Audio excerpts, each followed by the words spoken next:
Hi there, this video is regarding our most recent virtual roundtable, which was titled Mobile Scrum, A Journey to Better Delivery Outcomes.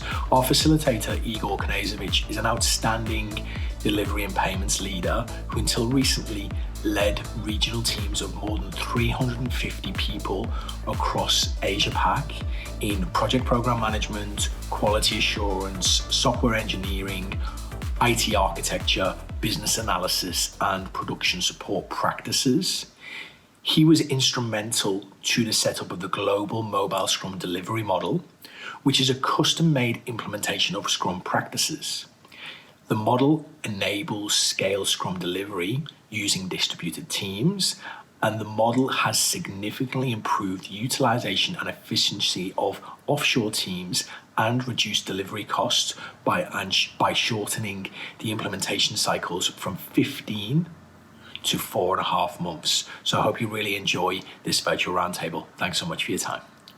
Well, thanks, Alan, and thank you everyone for your time. I just like some housekeeping. I hope you can see the screen that I'm sharing because I'm sharing my screen. So that would be good if I just get a nod from the audience that you can see my screen. Yep, that's cool. Thanks for the warm introduction, Alan. Me and a couple of colleagues from the team, started this journey, and we could see the benefits of what we've done. By all means, this is just an implementation of Scrum. So this is our view of it, and this is what worked for us in our context. So it might not work for everyone. That's why there are multiple implementations. And as Alan said, please feel free to ask questions along the way. If I can answer them on the spot, I will. If not, I will kindly ask for that to be parked till the end of the presentation. I've set aside 30 minutes for slides, and discussion comes afterwards, and we will have like 15 minutes at least for a chat. Okay, so on the presentation, I've divided this presentation into two parts. There is one part that talks about a theoretical Scrum. I will focus less on that. I will just skim through that. And there is the second part of the presentation that talks about our way of using Scrum. But the first part is important because we want to get everyone on the same terminology. Okay.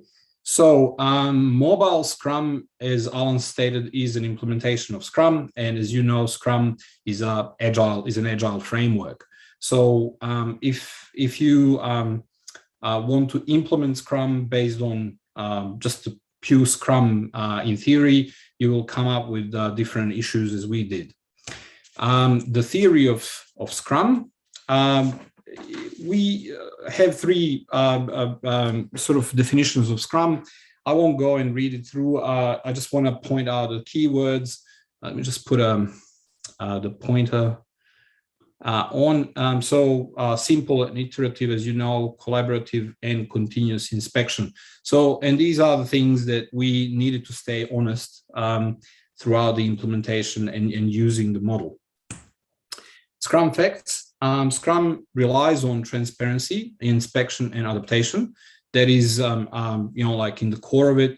It is lightweight. I don't know if you've, some of you, I know that from Alan's, briefing me before this, that some of you are very good with Agile and Scrum. And you will know the definition of Scrum comes in on 16 pages, and they are not densely typed pages. So it's lightweight, it's simple to understand, but it's very, very hard to master and implement. Scrum is not a silver bullet, it is a framework. So do expect, if you're practicing Scrum, to come up with problems that you will have to solve on your feet, but at the same time, try to stay focused and try to stay true to the basic concept of simplicity. Just briefly on the process, this is a sort of rejigged image that is out there on the internet, but I want to point out the three elements of Scrum. It's the team. So we have the developers, the Scrum Master and Product Owner. That's one element. We'll talk about that more. Then we have the process, which is the sprint itself, Scrum, a daily Scrum, sprint planning, sprint review, and sprint retro. There is one thing missing here, I've noticed, and that's the refinement meeting. And then you have the third element, which is the finished work and the backlog, which are your artifacts. Going into roles a little bit further.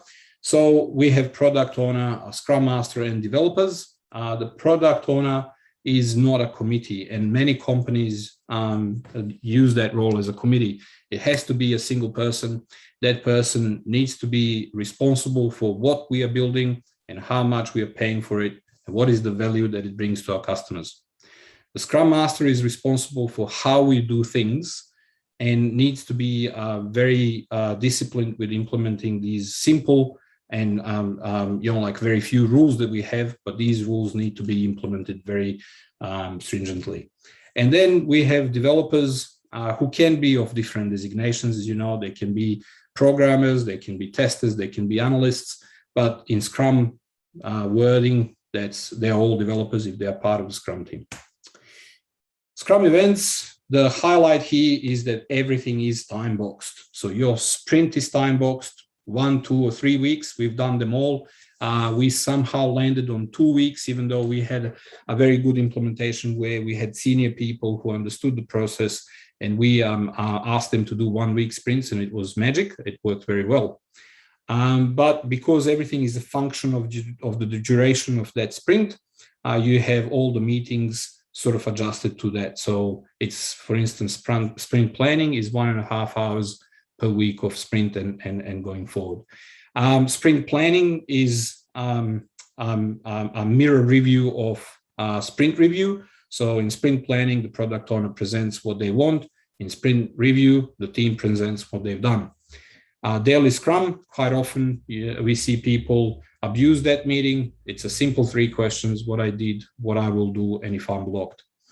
And then we have Sprint Retro, which is trying to improve the process, and Backlog refinement, which is a very important meeting, but very few teams manage to get it properly.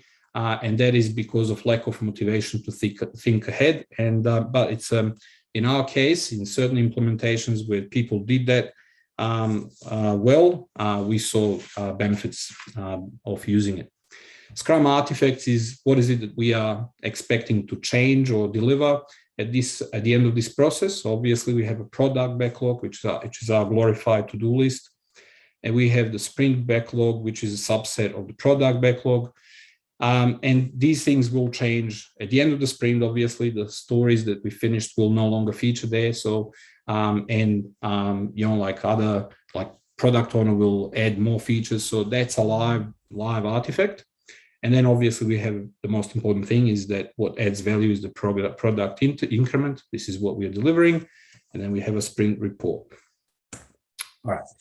So I've just rushed through the theoretical Scrum, as I understand that, I don't need to dwell on that too much. Maybe this is a checkpoint. We have time. Does anyone have any questions? No. Okay. Now we're going into the mobile Scrum part of the presentation. So we named it Mobile Scrum. Let's maybe start off by a little history. Back in the day, I started working for Clear2Pay, and Clear2Pay got acquired by FIS in 2014 or something like that. And before that, we had an implementation in Asia, and Clear2Pay just announced that they bought a company in India that will be our sort of offshore part of the organization. So at the time, we had around 50 people in Sydney servicing ANZ region. With acquiring of that company in India, all of a sudden our region grew. And at the time, we maybe had, I can't remember, maybe 200 people all of a sudden. And we weren't given any guidance how to cooperate with these people and how to integrate them in our delivery. At the time, also, we were heavily using some kind of a compressed waterfall, BRUP, whatever, I don't know. But we weren't agile.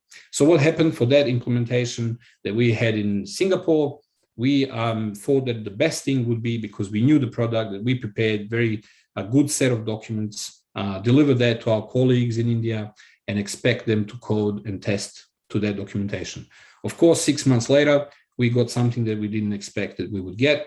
And it was a big problem because we were just a week away from delivering that to our customer. So we knew that we needed to change something. And then we started thinking about implementing agile processes. So why did we go this way? First of all, as I said in that example, we needed to reduce sort of the inspection cycle from 6 months. We reduced it at the time to 3 weeks. And that showed to be magical for us because we could provide very easy and quick response and feedback to what we were seeing was happening. Also, we could easily gauge the quality and improve on that. The other advantage of implementing Scrum model was the parallel delivery. We, at the time of us using waterfall methodology, we didn't know how to deliver functions in parallel. So what we would do, we would have a list of things that we would need to do in MS Project. We would obviously look at the critical path, and we would put our best and brightest on the critical path to deliver that. And then another critical path emerges, and then that's how you deliver. But some customers always asked, why can't you deliver, for instance, credit transfers, because we were in payments. Why couldn't you deliver credit transfers and direct debits at the same time? We couldn't. With Scrum, that was possible. And we started utilizing that very much so. The scale, when you want to scale a project that it's in waterfall, you're going from, 10 to 15 easily. But if you need to go from 60 to 80 people, then it's a problem. The more people you have, the more relationships you have to manage, the communication becomes very difficult, which slows everything down because all of a sudden there is a need for documentation just for the project team that it's not useful at the end of the project. So it increases the cost. With Scrum, we found a way to scale that organically without having too many problems. Mobile teams, this is something that we also thought about how to improve the standard theoretical Scrum. We realized that for every implementation that we used to do, we would form a team, 20, 30, 40 people, depends on the size of the deal. And then at the end of the deal, we would dismantle the team and reassign people to different initiatives, which means that even though they knew each other from the office, they had to form as a team again and again and again. So with the mobile teams, what we decided is to stick to the same size of our Scrum teams, which is 7 people, form that Scrum team once and move that Scrum team, very same Scrum team, from one initiative to another. So our resource planning simplified with that as well. And we saved on not having to form and storm, all of these phases. And project controls, because everything shortened to those 2 or 3 weeks, then everything became repetitive and we became better at everything that we did. So we needed fewer of these project controls, but we could trust them because we can compare them more frequently in a shorter periods of time. Next slide. How do we set up the teams? So we always had to have a team of experienced senior people that were customer facing. And we call them the program team or program layer. So these people are customer facing people. We will talk about the structure of that team later. And these people are the people who are taking, all the responsibility for financials, commercials, high level architecture, negotiations around what needs to be built and what is the priority of that. Then we have those Scrum pods. And Scrum pod is responsible for delivering one feature at a time. So that's why with multiple Scrum pods in parallel, this is how we enable multiple functions to be built and delivered at the same time. Now, this layer here, this team is called Scrum Support Team. That's how we call them. And their purpose was to make a decision for Scrum teams in the time zone and immediately, practically, when the Scrum teams needed support. The reason for that is that at the time when we started using this, our delivery model was such that we had around 70% of our delivery out of India and 30% out of Sydney. So we had 70% of delivery in India, 30 in Sydney, and the customers normally wouldn't be in either of those places. So a customer would be in Singapore, in Thailand. We had customers in Sydney and Melbourne. With them, we could relax some of these things. But if we had customers in the Middle East, then we absolutely needed some seniority and some experience in the time zone of Scrum teams. The other problem that we were facing is that typically in India, the churn rate of our staff was 15 to 20%, depends on the year. So that means that every 4 years, you're recycling the whole team. And with the complex payment systems that we were dealing with, our products are very complex. We needed the tenure to have the expertise. And for that, we found a way to push people with experience and tenure into this team and empower them, which is very important, empower them to make decisions on the spot. If they made a mistake, no problems, we would fix that in the next sprint. But they felt empowered to do that, and they were very happy. That motivated them. So, and then the Scrum support team was typically supporting up to 3 Scrum teams. We started with 4, and we almost dropped the whole concept before we realized that we should test with 3, and with 3, that was perfect. So we learned by making mistakes. The team composition, look, it's just to explain what these things mean on the slide. If you see a box that's red and the number in it, that number is flexible. So depending on the size of the deal, of complexity of the deal, depends on how versed the customer is with this process, you put more or less people in this layer. Same with the Scrum support teams. But as I stated before, in our Scrum teams, we always had 7 people. It's always the same. So this is the fixed size. Yep. So on the roles, as you can see, they all have different role names for these roles. They are the people, like if you have an architect, this is a solutions architect, and STA stands for Scrum Technical Architect. They're the same, they have the same knowledge, expertise, or whatever. But in this particular implementation, one of the architects was put in this role, the other one was put in that role. But it was helping us understanding when we talk internally, when we said we need a Scrum technical architect, we knew exactly what it meant, and there was no confusion. So also it helped us with with the roles and responsibilities, which we'll cover in one of the next slides.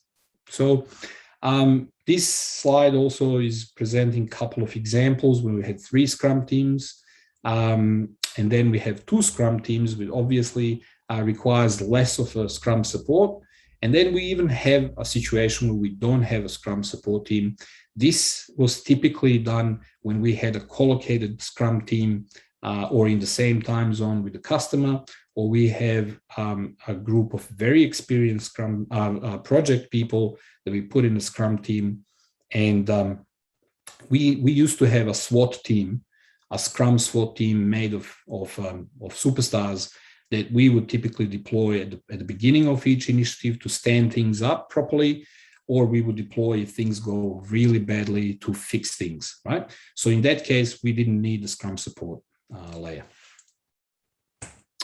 All right. This is our implementation of the product backlog. As you can see, it's pretty much the same as in theoretical Scrum, apart from 2 things. One is that we introduced this green layer here. So that green layer is, we call it detailed stories. And it is subject to this milestone. This is a quality milestone. It's not a time milestone. And definition of ready is not a standard Scrum. This is what we introduced as sort of a stage gate of quality of these user stories. So if a user story meets the agreed checklist, then it progresses further. If not, it stays here at the bottom. And we'll talk about these responsibilities later. But with this definition of ready, with this simple checklist, we managed to get customers who are naturally not agile, who are used to signing off requirements, business requirements, technical architecture documents, what have you. We didn't, and they are naturally always afraid of change requests and costs associated with it. we told them, you don't have to have that process anymore. We can go by the definition of ready. If a user story meets the quality criteria as defined in here, we progress. If not, we don't. And this definition, that list is agreed between the customer and the vendor, so it's mutual. Of course, after the stories have been detailed in this green section, they are ready for our Scrum teams to pick them up for the next sprint. And if they choose to do so, that means the story is fully detailed to their expectation and to quality standards, and they can then commit to deliver, and they will deliver. Roles and responsibilities around the product backlog. So as you remember, the program team was the one that's facing the customer. Preferably, they are co-located with the customer. And they work alongside with the customer, the team that the customer deployed on this initiative, on those high-level stories that are feeding the product backlog from the bottom up. And they can be one-liners. They can be user story at that point in time that will evolve into a feature or something like that. But this is what they are responsible for. They are preparing those high-level user stories. Then the product owner here from the vendors team and the customer team are working on these user stories to prepare them to meet the definition of ready and pass into the green zone when they are picked up by the Scrum support team. And the Scrum support team has typically a face-off roles from the product to the product program layer. So if we have a product owner here in the program team, we have a Scrum product owner in the Scrum support team. And their role is to detail this user story further. So if we take an example, for instance, of a flow, and we need to build a flow, typically we would have a use case that details the flow, the main flow, and all the alternative flows, being business or technical exceptions or business exceptions. We would expect the user story at this stage, at the green stage, has all the necessary details for the Scrum teams to be able to progress further with this. So they would have to have a skeleton of that flow, the main flow, and all the alternative flows. And that's required because the product owner needs to have the acceptance criteria clearly defined for the Scrum teams so that they can go and accept the story when the Scrum teams think they've delivered it. If they don't have all the details about the business exceptions and technical exceptions, then our Scrum teams cannot really claim that they finished because it wasn't defined properly. And that's why we have the definition of ready that states all of that. Do we have all the information that is required so that we can build the main flow, alternative flows, exception flows? Do we have all the interface specification ready? Do we have all the response codes? Do we have the outcomes expected for business validation failure or technical validation or technical issues of any sort, right? So this is what they are responsible for doing before Scrum teams pick that up. Once Scrum teams pick that up, they need to fill in the details in that use case. They need to code for that, code that use case, that flow, and they need to test it. But we don't typically expect them to design that. That would have been designed for them beforehand. Okay, so as you can sort of conclude from this, there is a dual role that the program team plays and the Scrum support team plays, but there is not a dual role that Scrum teams play. So our next slide talks about these dual roles. And just again, this little arrow circle indicates that the team that has that icon on them is the team that actually needs to work in the Scrum cadence of 2 weeks. If a team doesn't have that, they don't have to worry about it. And as you can see, only the Scrum teams have to follow the Scrum cadence of 2 weeks. And because of that, we don't have the dual responsibility on Scrum teams. The only responsibility is to deliver what they committed to in this yellow section of the product backlog, from Sprint backlog.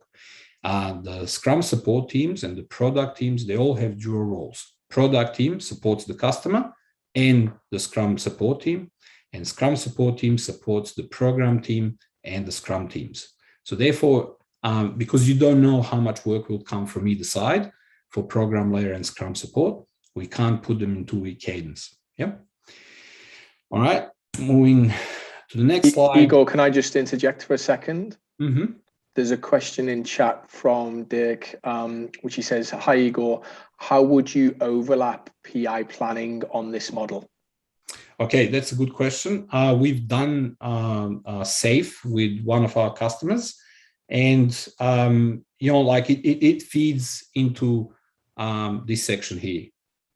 So because the PI planning was done quarterly with that customer, we would then make sure that we have enough stories to deliver in a quarter. It did happen to us with that customer that sometimes we've taken more than we could deliver in a quarter, or that we've taken less than we could deliver in a quarter. And there were typically two ways of going about it. In our case, we would go to that customer immediately after we realized that we would be either running over budget, or we were going like faster than we should, and either ask for more money or ask for more stories. Sometimes they said, look, there is no more money, and then we would slow down. We would take one Scrum team out and slow down to achieve the milestone. Sometimes there was more, and they wanted more, and we would add another Scrum team to speed things up. But yes, we can easily sort of plug this process into the SAFE model. Thanks, Igor. No worries. So then the Scrum contracts. So these are not contracts that you register with local magistrate or some way. These are the sort of the agreements that govern certain relationship. So we have acceptance criteria, which is sort of product owners ask of the teams on the quality, and this is what you're going to be measuring success of each story against. So acceptance criteria goes against each story. Definition of done goes across all the stories, and this is where we typically put requirements like it needs to be tested with a coverage of 80%, 70%, 60%, whatever we want. It needs to have had non-functional regression testing done on it. It needs to, we need to have static code scanning, and results need to be of such criteria and quality levels. So that goes across all stories.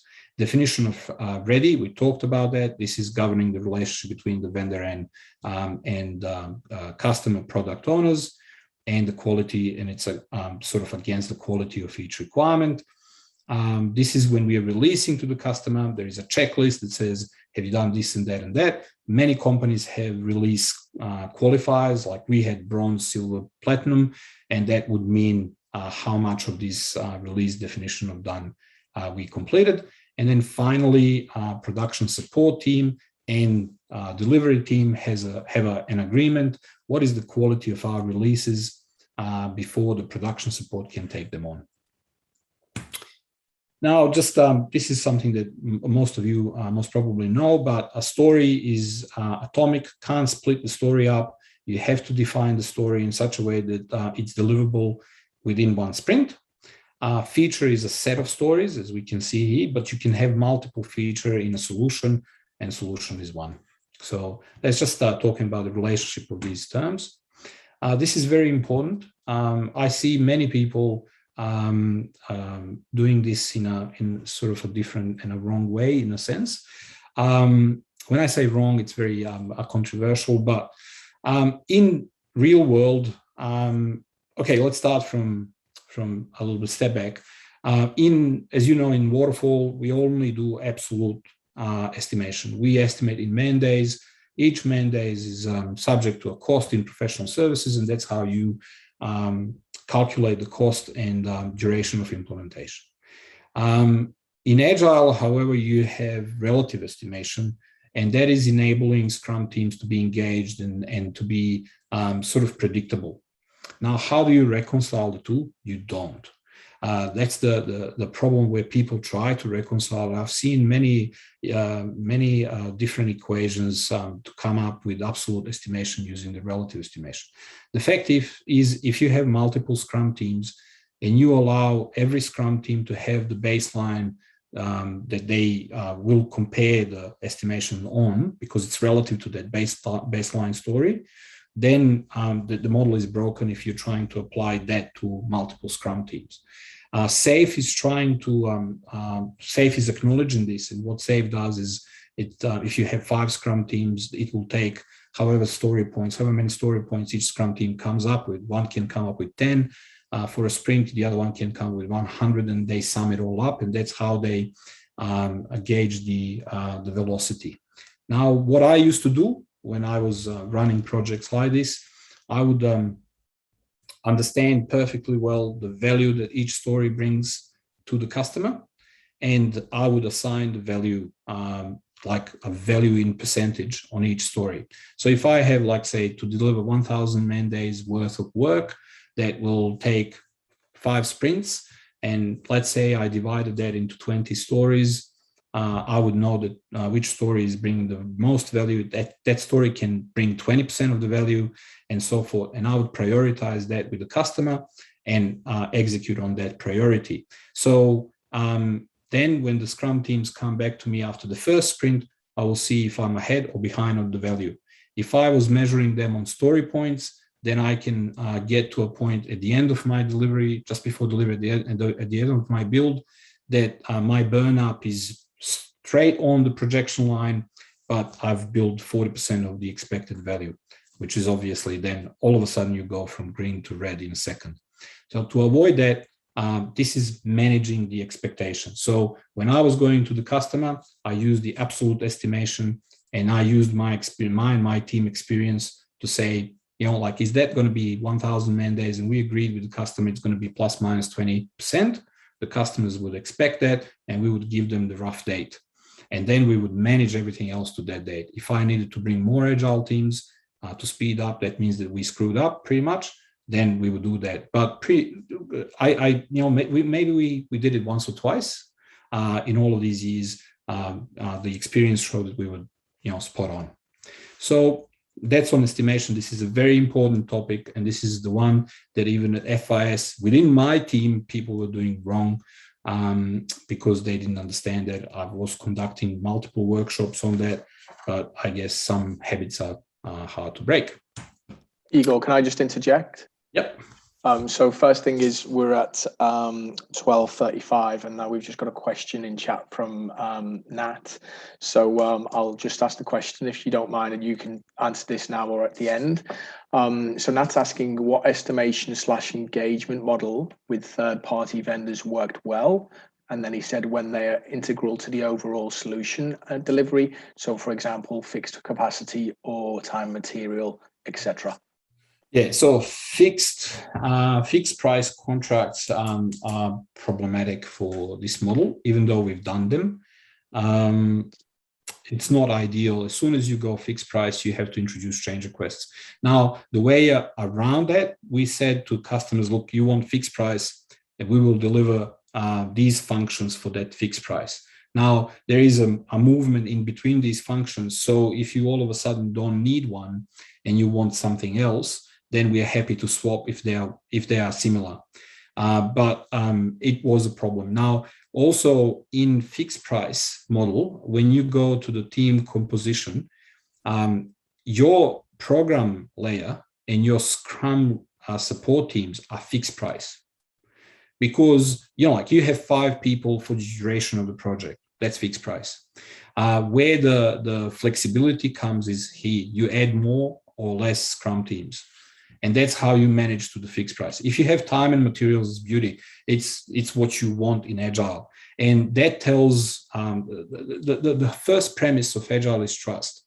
And that's where if there is no trust between vendor and the customer, and initially that's usually the case on the first engagement, then Agile and Scrum can be problematic.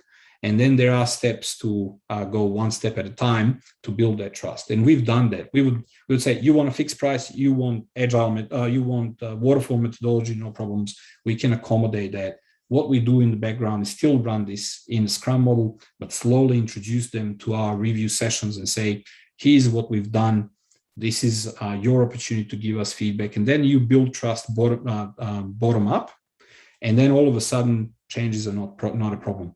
The other thing we told them always is, please make sure that our product owners can build 2 to 3 sprints worth of stories in here. Let me just show you in this section, 2 to 3. So if we have 3 Scrum teams, and we know from history that a Scrum team, let's say, can do 5 stories in a sprint, we need to have 40 stories ready here. And then we are safe, because if they introduce a change in that section, that change doesn't cost anything the Scrum teams, it costs only these teams. They are fixed cost anyhow.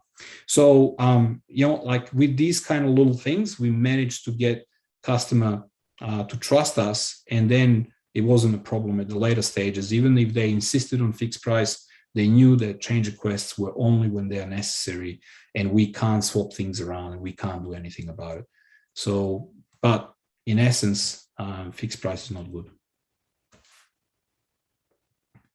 Thank you. No worries. So this is my last slide, and then we can have the chit chat. But I talked about, so I'm just going to skim through. We did talk about the trust with customers and a frequent inspection. We had a customer here in Sydney actually, and we organized walkthrough sessions with them every second Friday. And then I realized at the time, at one point in time, that we were there and no questions were asked. And I realized that all they wanted to see is that we made progress. And then I asked them kindly to stop doing these review sessions up until they are ready to provide us some real feedback. So what we are there for is not to say, hey, look what we've done in the last 2 weeks. We were there to say, what do you think about what we've done in the last 2 weeks? Give us the feedback. So we can fix it in the next sprint. And up until that started happening, we stopped these review sessions. But that was another way to build the trust. And we had, first few months was a little bit of a trouble, but then we built the trust levels up, and then they adopted that. And they are now the champions. That customer is now Agile champion on the market. Proper use of the tools that are available, definition of ready, acceptance criteria, is well accepted by customers. And then on top of that, it actually drives a very good behavior from their end, because typically in waterfall, you deliver something, and like a week before you deliver, they started scrambling up to see, how are we going to test this? Now with this, our definition of ready says, you have to give me your acceptance criteria, which is pretty much your system integration testing and user acceptance testing. So I want to be able to show you now, 6 months before we go live, that for these stories, I'm meeting your test criteria.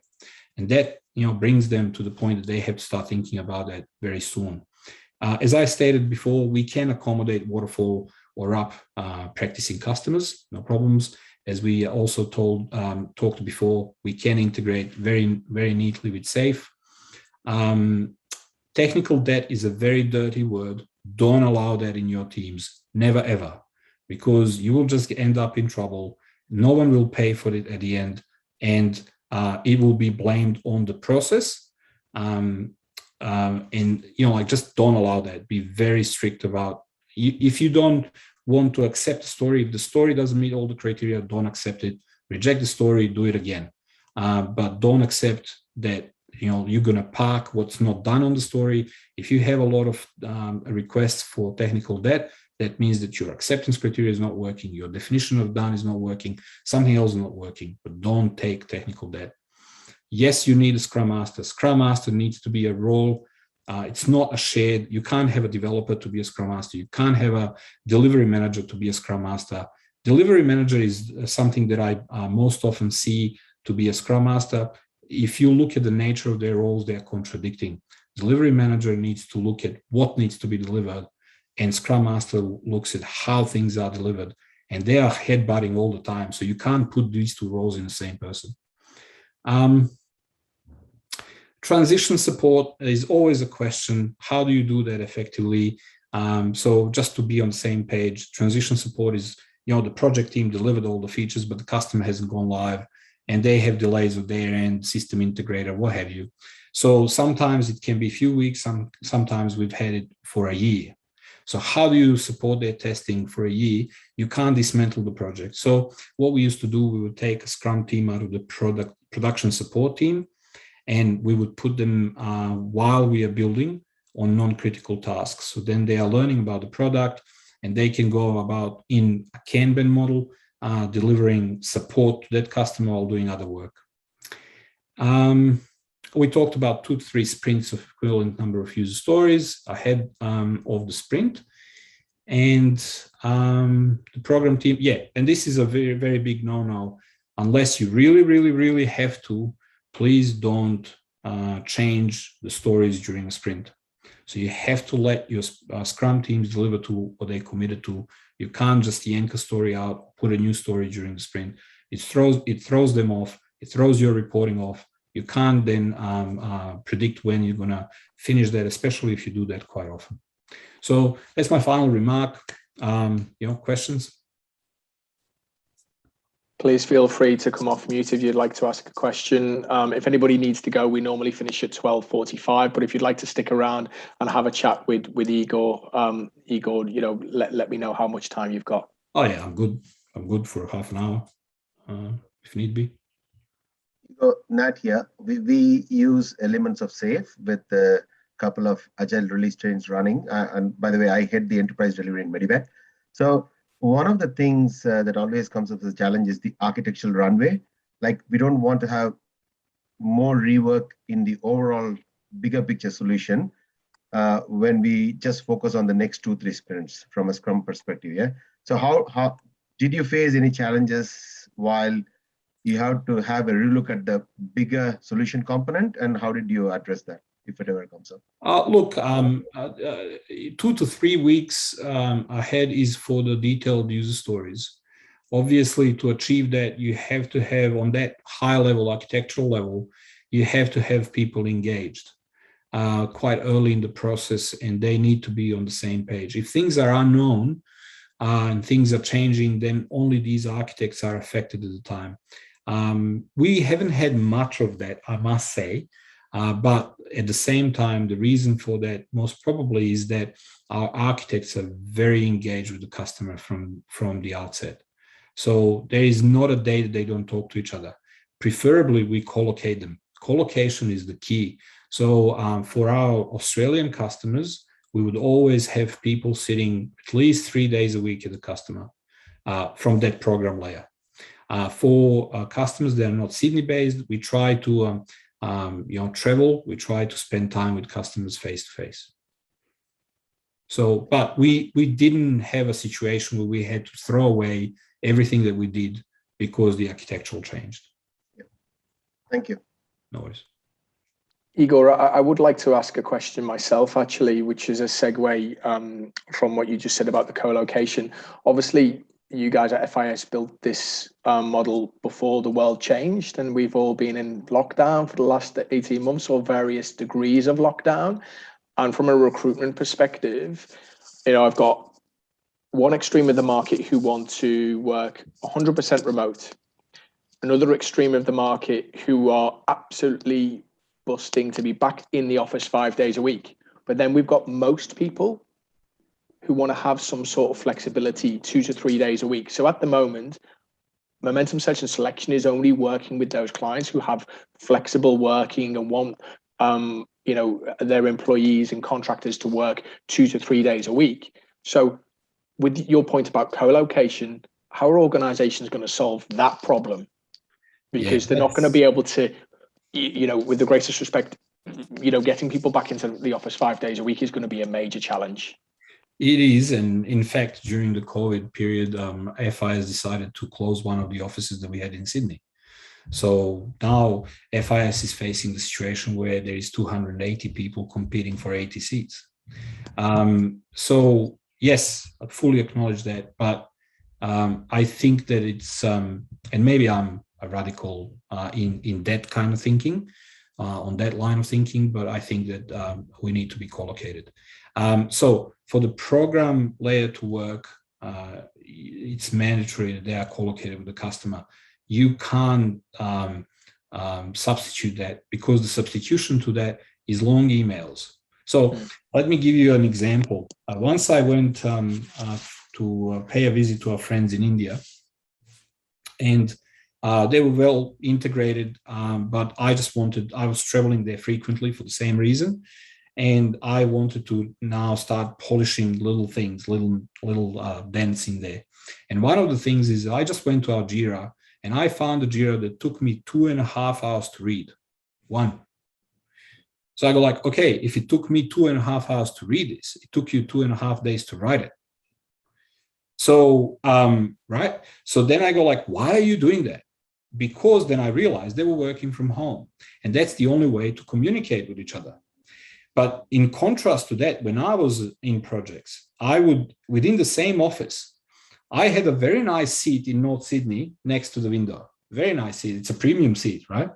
But then when I took another engagement, I had to move in the middle of the office to be collocated with my mates. So it's not only that I wasn't working from home, I was working in the same cubicle as they did, because we had 4 desks in one cubicle, because we needed to be collocated. What it did to us is then we would say, okay, as a BA at the time, I would jot down the use case on a piece of paper saying, we agree on this, yes.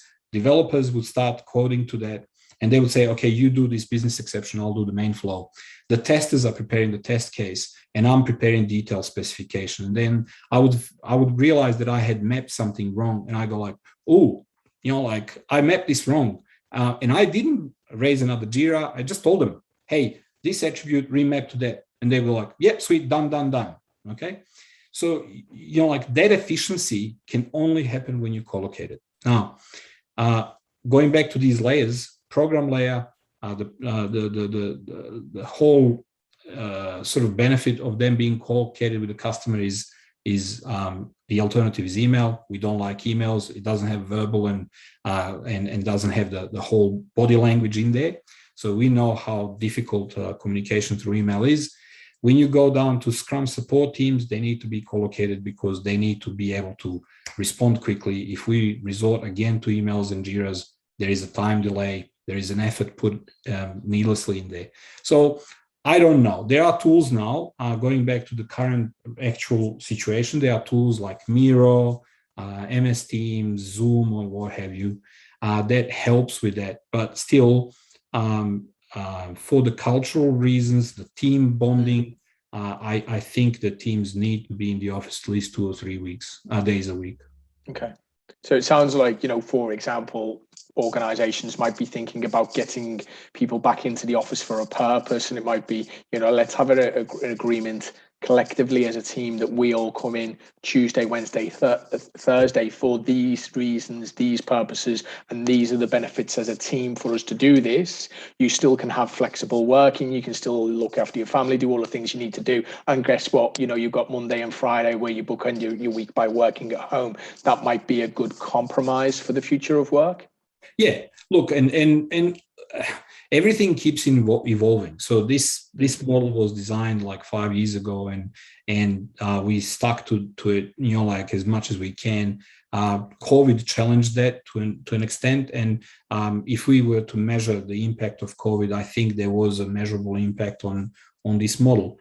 But I wonder how other organizations like Tyro Payments, I know, for instance, that they have a strict rule of you have to be in the office at 9 and the office closes at 5. So I don't know how they operate now in this environment. But yes, some level of collocation is absolutely required. The more, the better. Okay. Well, I'll go quiet now and just open the opportunity for somebody else to have a chat. So I got kind of maybe ask you one extra question when you talked about. Sorry, Dirk speaking. Where we were forced to work all remotely and from home, have you seen any impact on your team's productivity? Oh yes. Have you managed to quantify it? No, because you never operate with one change at a time, unfortunately. So if I could quantify the change, but I couldn't pinpoint to that one thing. Because so many things changed at the same time. So, for instance, I said that 70% of our workforce was in India. So all of a sudden, they were in a long lockdown, and with the internet, the quality of the internet connectivity they have over there, we faced other efficiency issues, not just because they were not collocated physically to talk to each other, but they couldn't effectively download a workspace because it's a couple of gigabytes or whatever, and then the internet is not good enough for that. So they needed a couple of days. So there are many things that affected the efficiency, not just the fact that they weren't sitting next to each other and talking to each other. So we've seen a big impact, I would say. Thank you. Okay, so we're getting towards 5 to 1. Does anybody have any final questions before I thank you all for your time and thank Igor for his presentation today? Igor, hi, it's Simon. I have a question around just how do you handle or manage retro accountability? And then how do you take any kind of improvements from one team and kind of scale them across everybody? So one big mistake that we were making for a period of time is that we would religiously do retros, and we would create, for each retro, we would create a new list. So we actually never went back to the previous retros and see if we improved on anything. And I sort of started seeing the motivation for participating in that meeting deteriorating. And that was a simple change. We just opened the Confluence page and started adding things to it. So, and tracking against the things that we had called out before. And that significantly improved the outcomes. People were keen to share, I don't know, maybe that's, again, a side effect of being very close to each other because we were all collocated. But the teams were happy to provide feedback, and we had a culture in my team that feedback is a gift. So if we needed to run the session for a shorter period of time, we were happy to run the session for a shorter period of time. But we made sure that we always went back from the beginning of the list and saying, look, we called this out earlier. Why didn't we implement that? Is that still relevant? So one list. Thank you. You're welcome. Any final questions before I wrap us up today?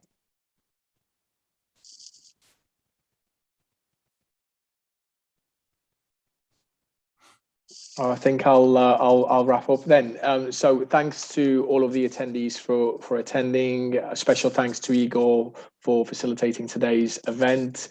Post event, as attendees, you'll get a copy of the video. So we'll send you the flyer, sorry, the trailer for the video and the link to the video, which is on our YouTube company page.